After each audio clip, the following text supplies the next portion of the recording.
प्यारे दोस्तों, RN classes में आपका एक बार फिर से स्वागत है। जैसे कि आपको पता है, टॉपिक हमारा सिंप्लेक्स मेथड चल रहा है। सिंप्लेक्स मेथड के में हमने आपको मैक्सिमाइजेशन प्रॉब्लम करा दी है। मैक्सिमाइजेशन प्रॉब्लम की हमने आपको 4 वीडियो बताई थी। उन 4 वीडियो को आप पहले ध्यान से देख लें। अब जो आपके चलेगी, आज से टॉपिक चलेगा मिनिमाइजेशन प्रॉब्लम चलेगा। तो मिनिमाइजेशन प्रॉब्लम के लिए आपके लिए हमने क्वेश्चन किया हुआ है। तो हम पहले क्वेश्चन देखते हैं मिनिमाइजेशन प्रॉब्लम। तो मिनिमाइजेशन क्वेश्चन ये लिखा हुआ है, मिनिमाइजेशन प्रॉब्लम क्वेश्चन जो है 7 है ये, जैसे कि आपको दिख भी रहा होगा। अब आप कहोगे क्वेश्चन को देख के कैसे पता चलेगा मिनिमाइजेशन का है या मैक्सिमाइजेशन का है। तो देखिए, यहाँ क्वेश्चन में लिखा हुआ है मिनिमाइजेशन। इससे पहले आपने जो 6 क्वेश्चन तक किए हैं, 6 क्वेश्चन किए हैं, वहाँ पे मैक्सिमाइजेशन लिखा था। तो यहाँ लिखा हुआ है मिनिमाइजेशन। मिनिमाइजेशन दिया हुआ है, इनइक्वालिटी बिल्कुल सेम है, पॉजिटिव है। तो सबसे पहले क्या देखना है, गिवन प्रॉब्लम जो है मिनिमाइजेशन की है, तो फर्स्टली इनको कन्वर्ट करेंगे मैक्सिमाइजेशन प्रॉब्लम में। ये तो आपको ध्यान रखना है कि आपकी कोई प्रॉब्लम यदि मिनिमाइजेशन की है तो उसको पहले मैक्सिमाइजेशन में बदलना पड़ेगा, ठीक है ना। मैक्सिमाइजेशन में जब तक चेंज नहीं होगा, क्वेश्चन नहीं होने का है। तो इसको चेंज करने के लिए, मैक्सिमाइजेशन में चेंज करने के लिए इसको माइनस से मल्टीप्लाई कर देंगे। माइनस से मल्टीप्लाई कर दिया तो ये लेट जेड डैश, अपनी तरफ से एक जेड डैश मान लेंगे क्योंकि जेड तो इसने दिया हुआ है, और जेड डैश चेंज कर देंगे माइनस जेड से। तो मैक्सिमाइजेशन जेड डैश जो होगा वो हो जाएगा मिनिमाइजेशन जेड। मिनिमाइजेशन जेड क्या है, x1 x2 x3।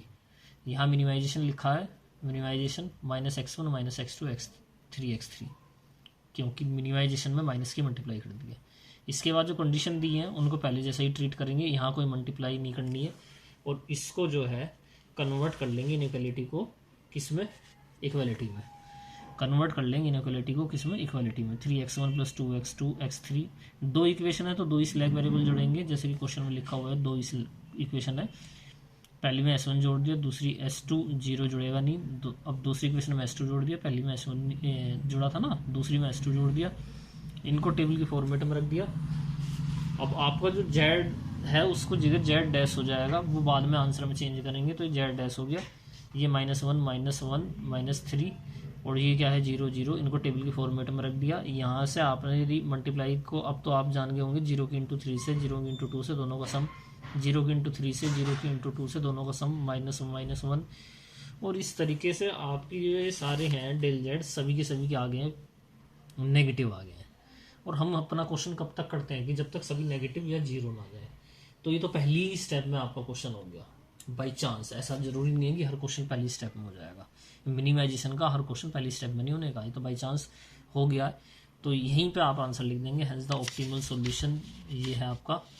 तो इसमें क्या लिखेंगे कि ये x1 क्या है, 0 है, क्योंकि यहाँ तो ना तो x1 आ रहा है ना ही x2 आ रहा है। अब तो मिनिमम जेड क्या होगा, मिनिमम जेड होगा जो आपका मैक्सिमम जेड आ रहा है उसमें माइनस की मल्टीप्लाई। लेकिन 0 में यदि माइनस की मल्टीप्लाई करेंगे तो कोई फ़र्क पड़ने वाला है नहीं। तो आंसर क्या आ गया, 0। वीडियो को पॉज करके इसका स्क्रीनशॉट भी ले सकते हैं आप। अभी हम दूसरा क्वेश्चन करते हैं, आपको और भी ज़्यादा क्लियर हो जाएगा, ठीक है ना। तो दूसरा क्वेश्चन जो क्वेश्चन नंबर 8 है, क्वेश्चन नंबर 8 हमारे सामने है। क्वेश्चन नंबर 8 क्या कहता है, ये लिखा है मिनिमाइजेशन की ही क्वेश्चन है। इसके अंदर भी मिनिमाइजेशन जेड बराबर x1 minus 3x2 plus 2x2। इसके अंदर आपको 3 इक्वेशन दी हुई है, तीनों की इक्वलिटी प्लस में है। तो सबसे पहले तो ये मिनिमाइजेशन को मैक्सिमाइजेशन में कैसे बदलें। मिनिमाइजेशन प्रॉब्लम है, इसको मैक्सिमाइजेशन में बदलने के लिए अपने आप तरफ से जेड डैश मान लेंगे और मल्टीप्लाई कर देंगे इसमें माइनस की। मैक्सिमाइजेशन जेड डैश किसके बराबर होगा, मिनिमाइजेशन जेड के। तो इसमें किसकी मल्टीप्लाई कर दो, माइनस की। तो ये माइनस x1 हो जाएगा प्लस 3x2 हो जाएगा, माइनस का 2x3 हो जाएगा। और इनइक्वालिटी जैसे पहले बदलते थे वैसे बदलेंगे। तो 3 इक्वेशन है ना, इसमें s1 जुड़ेगा, इसमें s2 जुड़ेगा और इसमें s3 जुड़ेगा। अब आप कहेंगे इसमें तो x3 है नहीं, तो इसमें क्या लिख देंगे, x3 को 0x3। ये मैंने लिखा हुआ भी है, 0x3 लिख देंगे। देखिए ये 3x1 minus x2 plus 2x3, 1s1 0s2 0s3 7, minus 2x1 4x2 0x3 0s1 1s2 0s3 is equal to 12। क्योंकि यहाँ पे आप क्वेश्चन को ध्यान से देखेंगे तो आपकी इसमें x2 लिखा नहीं है, x3 नहीं लिखा हुआ, तो मैंने क्या कर दिया 0x3। भाई कोफिशिएंट तो चाहिएगा ना, ऐसे ही यहाँ पे। अब ये क्योंकि इस पेज पे तो टेबल आएगा नहीं, पेज कम है, तो मैंने नेक्स्ट पेज पे इसका टेबल बना लिया है। आप देख लें, नेक्स्ट पेज पे टेबल है इसका, और नेक्स्ट पेज पे टेबल बना के मैंने इसकी जो एंट्री है उसमें फुलफिल कर दी है। ये -1 -3 -2। एंट्री को समझने के लिए मैं एक बार आपको फिर से वही पेज दिखा देता हूँ भाई। यहाँ क्या है, -1 तो -1 रख दिया, 3 है 3 रख दिया, माइनस का 2 2 रख दिया, 0 0 ये रख दी मैंने आपकी। इसके बाद जो है ये 3 -2 4 -1 4 3 2 0 8 1 0 0 0 1 0, ठीक है ना। अब आप देखेंगे कि यूनिट मैट्रिक्स किसके साथ बन रहा है, S1 S2 S3 के साथ बन रहा है, ये लिखा हुआ जी, तो इनको यहाँ रख दिया। अब ऐसी इसकी इंटू इससे, इसकी इंटू इससे, इसकी इंटू इससे, क्योंकि यहाँ मैक्सिमम जेड तो है नहीं, मैक्सिमम जेड अपनी साइड तो नहीं, तो 0 आ गया। इसकी इंटू इससे, इसकी इंटू इससे, इसकी इंटू इससे, तो ये क्या आ गया -1, माइनस करेंगे 0। ऐसी 3 में से माइनस करेंगे 3, ये -2, ये सभी नेगेटिव हैं और 0 है, लेकिन 3 पॉजिटिव आ गया। यदि ये 3 नेगेटिव हो जाता तो यहाँ ये भी, ये क्वेश्चन भी यहीं कंप्लीट हो जाता। अब 3 तो नेगेटिव नहीं आया, 3 पॉजिटिव आया, तो ये सबसे बड़ा नंबर क्या है, 3 है, तो 3 के साथ क्या जाएगा, इनकमिंग वेक्टर जाएगा। अब 3 के साथ ही जैसे ही इनकमिंग वेक्टर गया तो यहाँ क्या आ जाएगा, x2 आ जाएगा। अब x2 से क्या कर देंगे, इसे डिवाइड कर देंगे, x2 से डिवाइड करेंगे, लेकिन x2 में तो एक एलिमेंट माइनस का आ रहा है, और मैंने बताया था यदि जिसके साथ इनकमिंग वेक्टर जाता है उसके अंदर कोई एलिमेंट यदि माइनस का या 0 आ रहा है तो उससे डिवाइड नहीं करते हैं, उसकी जगह डैश, उसके प्लेस पे क्या बना देते हैं, डैश। तो ये आ रहा है माइनस का, तो इसे बना दिया माइनस, ये क्या है, डैश बना दिया है। 12 को 4 से डिवाइड करेंगे 3 आएगा, और 10 को 3 से डिवाइड करेंगे तो 3.333 कुछ ऐसे आएगा, तो 3 छोटा है 3.33, ऑब्वियस सी बात है 3 छोटा है। तो ये 3 किसकी वजह से आया, इस चीज़ को समझना है आपको। ये 3 आया आपका 4 की वजह से, इस 4 में बॉक्स बना दीजिए। अब इस 3 के सामने एक ऐसा वन ढूंढिए जिसके जिसके ऊपर नीचे के सारे एलिमेंट क्या हों, 0 हों, तो ये आपका S2 है। यानी कि कहने का मतलब ये है कि अब हमारी इस गेम के अंदर, ये गेम ही तो है, क्वेश्चन को एक गेम की तरह से ले तभी समझ में आएगा। जैसे आप PUBG खेलते हैं,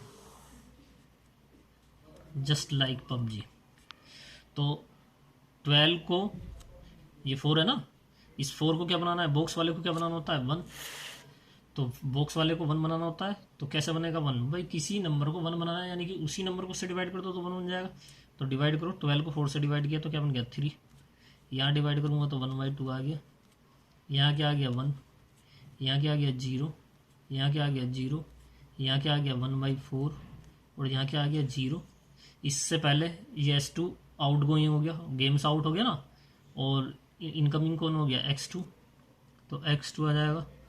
ये S1 और S3, ऐसी S1 और S3 क्या है, ये इनकी तो कॉस्ट 0 0, और x2 की कॉस्ट क्या है, 3 है। x2 की कॉस्ट क्या है भाई, 3 है ना, 3 लिख दो। इसके बाद इसके ऊपर वाले एलिमेंट क्या बनाने, 0, और यहाँ 1 है ही, इसमें प्लस कर दो, तो 7 + 3 कितना आ गया, 10। प्लस क्यों किया, क्योंकि दोनों का साइन क्या है, अपोजिट। और 3 प्लस माइनस का हाफ क्या आ जाएगा भाई, 3 2 6, और 6 में से 1 गए तो क्या बचेगा, 5, अपॉन में क्या चल रहा है 2, ये क्या बन जाएगा 0, ये क्या बन जाएगा 2, ये क्या बन जाएगा 1, ये क्या बन जाएगा 1/4, और ये क्या बन जाएगा 0। भाई इस रो को इस रो में प्लस कर दो ना।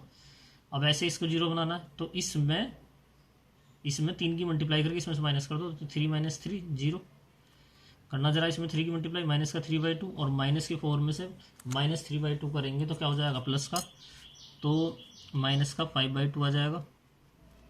और 0 में इंटू करोगे तो कोई फ़र्क पड़ने का नहीं, तो ये कितना हो जाएगा 8, ये क्या 0, ये क्या बन जाएगा भाई 3 की मल्टीप्लाई कर रहे हैं ना 1/4 में, तो 3/4, और माइनस करेंगे तो माइनस का 3/4, और 0 में करेंगे तो 0 ही आ जाएगा। अब ऐसी इसमें करी तो कितना हो जाएगा 12, 12 हो जाएगा, नहीं भाई, और 3 3 जा 9 हो जाएगा ना, 3 की मल्टीप्लाई कर रहे हैं, और 10 में से 1 गए और 9 गए तो 1 बचेगा।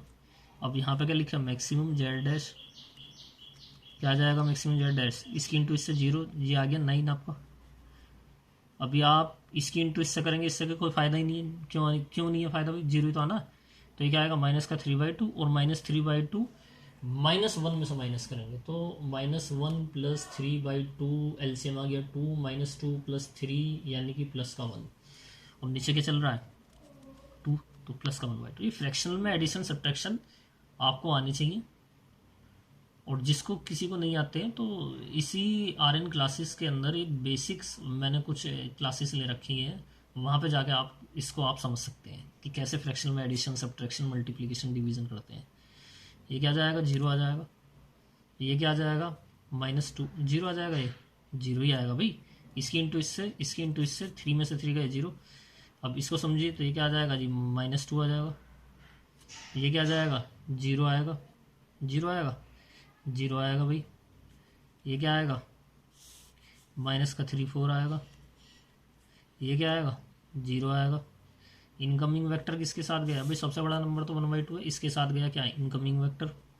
इनकमिंग वेक्टर जैसी जाए वहीं लिख दो XB के अपॉन में क्या, जिसके साथ इनकमिंग गया, किसके साथ गया X1 के साथ गया, किसके साथ गया X1 के साथ गया। अब इनकमिंग गया X1 के साथ, अब ये जो आ रहा है 5/2 है, ये और ये तो माइनस है। मैंने क्या कहा था माइनस वाले से तो डिवाइड देना नहीं है कभी भी। और 10 को यदि 5/2 से माइनस करूँ तो 2 तो चला जाएगा ऊपर, और 5 2 जगह उतने 10, तो 2 × 2 कितना हो जाएगा 4। तो भाई छोटा तो यही है, अब बस हमारे पास कोई ऑप्शन ही नहीं है तो 4 ही है, तो बॉक्स बना दो इस पर। अब इस 4 के सामने कोई ऐसा वन ढूंढ दो जिसके बाकी सारे एलिमेंट 0। भैया ये रहा S1, इस S1 को क्या करें, क्या करें भैया S1 को, S1 तो आउट गोइंग हो जाएगा, और S1 की जगह क्या आ गया X1, लेकिन X1 की कॉस्ट क्या है -1, X2 3, S3 0। हमारी बात सुन में, यहाँ डेल जेड, ये मैक्सिमम जेड डैश, और जिसमें बॉक्स आता है उसे बनाना होता है 1। यानी कि 5/2 को 1 बनाना है तो 5/2 से ही डिवाइड करें, या फिर डिवाइड से आसान होता है मल्टीप्लिकेशन, तो इसका 5/2 का रेसिप्रोकल यानी कि उल्टा क्या होगा 2/5 उससे मल्टीप्लाई कर दें। तो 2/5 से मल्टीप्लाई करोगे तो क्या आएगा 4।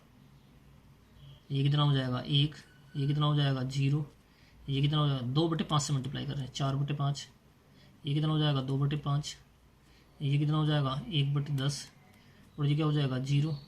अब आप कह रहे होंगे जी ये तो 0 बनाना है हमें, 0 बनाइए जी, तो इसमें 1/2 की मल्टीप्लाई कर दो, 1/2 की मल्टीप्लाई करेंगे तो 2, और 2 और 3 कितना हो जाएगा 5।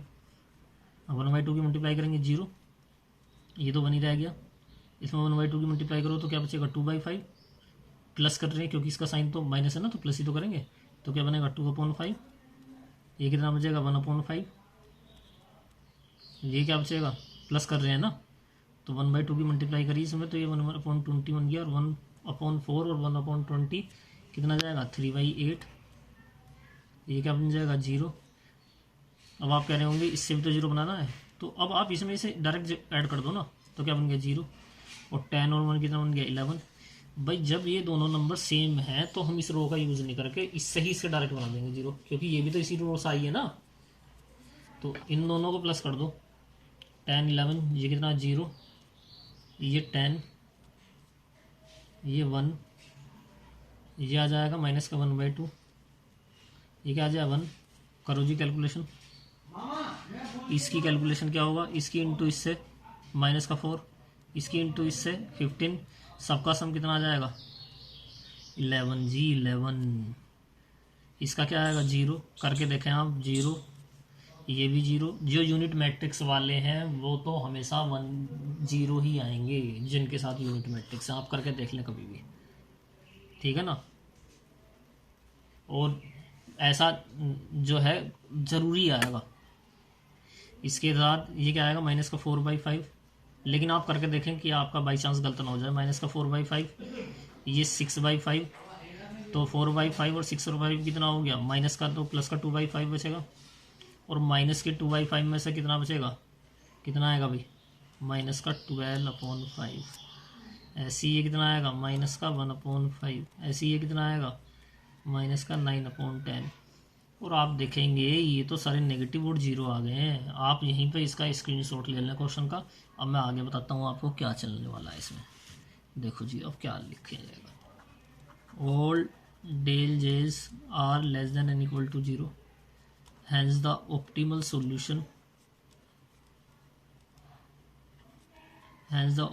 solution is x1 क्या है जी 4, x2 क्या है जी 5, x3 क्या है जी, है ही नहीं जी, तो कहाँ से लाएंगे, 0 लाएंगे ना।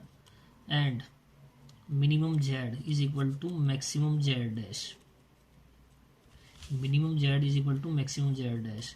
तो z डैश कितना आया है 11, ये लिखा हुआ जी 11, तो ये कितना आ गया माइनस का 11, ये आपका आंसर है।